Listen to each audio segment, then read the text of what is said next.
উপরে ঠিক না হয় নিচে ঠিক হবে না, এটাই হচ্ছে আমার বক্তব্য। আর রিক্রুটমেন্ট সিস্টেম সম্পর্কে আমি এখানে আইজি সাহেব আছে বলবো, আপনি হয়তো একদিনে এই বিপ্লব সাধন করতে পারবেন না। কনস্টেবল টু এভরি অফিসার্স, প্রত্যেকটা রিক্রুটমেন্টে সাংঘাতিক দুর্নীতি হয়। আমরা জনগণকে রিপ্রেজেন্ট করি, তো প্রত্যেক জনগণ আমাদের সামনে সবকিছু এসে বলে, অন্তত ঘরে এসে বলে, আপনাদের কাছে হয়তো বলবে না। এটা বন্ধ করতে হবে যে কোনো মূল্যে। আপনারা কিছু কিছু উদ্যোগ এখন নিয়েছেন কনস্টেবল রিক্রুটমেন্টের ক্ষেত্রে, যে খাতাটা এখানে কাটছেন এবং ভাইবার ফল প্রকাশের মধ্য দিয়ে 1-2 ঘন্টার ভিতরে রিক্রুটমেন্ট হচ্ছে, সম্ভবত কনস্টেবলে, তাই না? সাব ইন্সপেক্টর হচ্ছে, তাই কনস্টেবলও হচ্ছে বলে জানেন? হ্যাঁ, না, কারণ আমি আমার গ্রামের একটা মহিলা খুব দরিদ্র, কনস্টেবল পরীক্ষা দিয়েছে, খুব কান্নাকাটি করছে। আমি এসপি সাহেবকে অনুরোধ করলাম, তো বললো স্যার যদি ভাইবা আমাদের কাছে আসবে রিটেনে পাশ করলে, যদি রিটেনে পাশ করে আমি এটা বিবেচনা করব। তখন আমি বুঝলাম যে ঠিক আছে, এখান থেকে রিটেন পরীক্ষা হবে হলো ওখানে, খাতা কাটবে সেন্ট্রালে, পরীক্ষার রেজাল্ট ওখানে হবে, 1 ঘন্টার ভিতরে দেবে। এইরকম সিস্টেমগুলো যদি আমরা করতে পারি তাহলে সব লেভেলে অ্যাটলিস্ট ওইটা তো পাবলিক সার্ভিস কমিশনগুলো বাদে বলছি, তাহলে অন্তত এই রিক্রুটমেন্টের মধ্য দিয়ে আপনারা দুর্নীতিটা এখানেই কিন্তু কমাতে পারবেন, রোধ করতে পারবেন। আগে যেটা খুব বেশি দেখেছি যে এখানেই রিক্রুটমেন্টের মধ্যে অনেক দুর্নীতি। আর পুলিশের দাবি দেওয়া মানার জন্য যে সমস্ত সভা হয় আর কি, রাজারবাগে বাৎসরিক একবার, এগুলো পুলিশের তরফ থেকেও বন্ধ করতে হবে, যাতে অতিরিক্ত সুবিধা আদায়ের জন্য পলিটিক্যাল গভর্নমেন্টের কাছে, নির্বাহী বিভাগের কাছে যেন প্রেশার না করা হয়, এখানেও যেন যৌক্তিকতা বজায় রাখা হয়।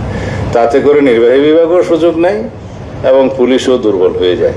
সুতরাং যেগুলা সুবিবেচনা নেওয়া যায় সে সমস্তগুলো ওইখানে বলার দরকার নেই, এটা জাতি বুঝবে। সেটা বাজেট প্রণয়নের আগে অর্থমন্ত্রীর কাছে যেতে হবে, বা অন্যান্য যেগুলা এনাক্টমেন্টের বিষয় আছে সেগুলো পার্লামেন্টে স্ট্যান্ডিং কমিটির মাধ্যমে যেতে পারে। এগুলো ওইভাবেই যাক।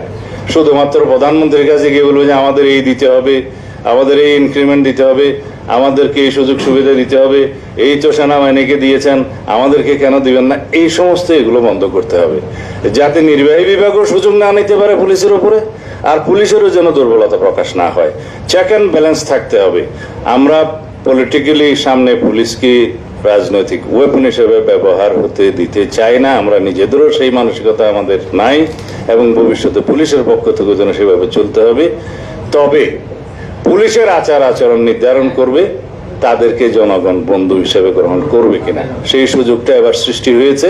আশা করি পুলিশ ডিপার্টমেন্ট সেটা নজরে নেবে। অতীতের সমস্ত ইতিহাসগুলোকে, সমস্ত দুর্ঘটনাগুলোকে স্বীকার করে নিয়ে অনেকেই মাপ চেয়েছেন ইতিমধ্যে, এটা খুব ভালো লক্ষণ। তার মধ্য দিয়ে আমরা মনে করি যে এই মানসিকতাটা আমাদের সৃষ্টি হোক যে জনগণই সকল ক্ষমতার উৎস, এবং জনগণের সার্ভিস দেওয়ার জন্য আমরা সমস্ত ডিপার্টমেন্ট এবং রাষ্ট্রের সমস্ত মেশিনারিজ, সমস্ত মেকানিজম, সুতরাং জনগণের কাছে আমরা দায়বদ্ধ থাকি, নিজেরা ট্রান্সপারেন্ট থাকি।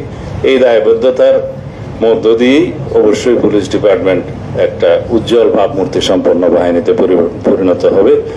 আর আমাদের পলিটিক্যাল পার্টির একজন ওয়ার্কার হিসেবে আমি আমার বড় ভাই মাহফুজানাম সাহেব যেটা বললেন সেটা অ্যাসিওরেন্স দিতে পারি যে আমাদের দলের পক্ষ থেকে জনবান্ধব পুলিশ বাহিনী সৃষ্টির জন্য, অ্যাকাউন্টেবল এবং ট্রান্সপারেন্ট পুলিশ বাহিনী সৃষ্টির জন্য যা কিছু করণীয় আমরা আইন প্রণয়নের মধ্য দিয়ে করব, এবং অন্যান্য মেকানিজম যা কিছু আছে, সিভিল সোসাইটি যা যা পরামর্শ দেবে সেগুলো আমরা গ্রহণ করব।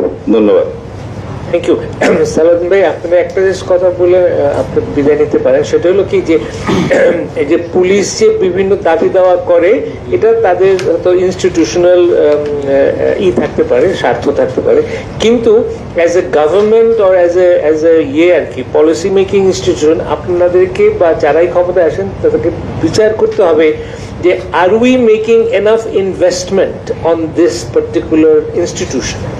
ধরুন আপনি স্বাস্থ্য খাতে কত ব্যয় করবেন, এডুকেশনে কত ব্যয় করবেন, এগুলো যখন বিচার হয় সেভাবে পুলিশ, বিকজ আফটার অল একটা good ethical police will generate that sort of A confidence in the people যে তারা পরে আরো বেশি কাজ করবে, তারা নিশ্চিত বোধ করবে, মানে the investment in police is reflected in many ways যেটা হয়তো অ্যাকাউন্টেবল মনে হয় না, মানে আপনার হয়তো অ্যাকাউন্টিং এ ওইটা দৃষ্টিগোচর হচ্ছে না।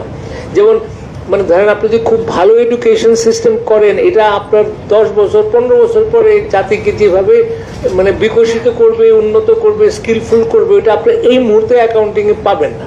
তো আমি একটু অনুরোধ করব যে পুলিশ অ্যাজ অ্যান ইনস্টিটিউশন আমরা কত পার্সেন্ট অফ দ্য জিডিপি ওর উপরে ইনভেস্ট করি, শুধু মানে ওইখানে একটু দৃষ্টিভঙ্গিটা আরেকটু প্রসারিত করা উচিত বলে আমি ব্যক্তিগতভাবে মনে করি। এটা আমার অনুরোধ রইল আপনার কাছে। না, আপনি যদি শুনতে চান, এটা তো আসলে গুড সোশ্যাল ইনভেস্টমেন্ট, ঠিক আছে।